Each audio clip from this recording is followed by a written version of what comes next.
cette année, nous allons probablement jeter, tous réunis, plus de 540 000 tonnes de sacs cadeaux ou de papier d'emballage une fois les fêtes terminées. Du papier qui ne se recycle pas forcément ou bien qui vient engorger des centres de tri déjà saturés. Une solution facile? Oui, on peut suivre les 5 grands principes du zéro déchet.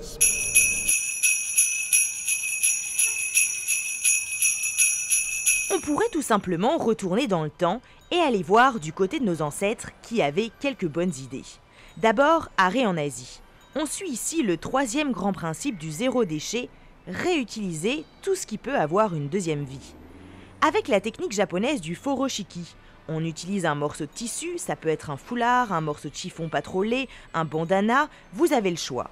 Même chose avec le bogaji coréen, vous avez besoin d'un morceau de tissu et de pratiquer votre savoir-faire manuel. Sinon, à la maison, vous pouvez aussi utiliser de vieux emballages, comme des mapmondes par exemple, ou de vieux magazines. Vous pouvez aussi vous en servir pour faire des rubans, comme ceci.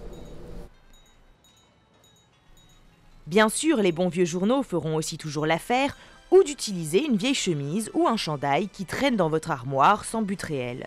Pour décorer vos emballages, suivez les principes 3, 4 et 5 des zéro déchets. Réutiliser, recycler et composter au besoin. Par exemple, remplacez le ruban d'adhésif par un morceau de ficelle.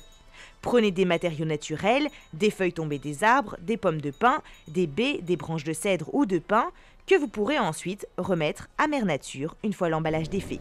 Mais avant de nous lancer dans tout ça, on pourrait d'abord se demander, honnêtement, a-t-on vraiment besoin d'emballer tous nos cadeaux ?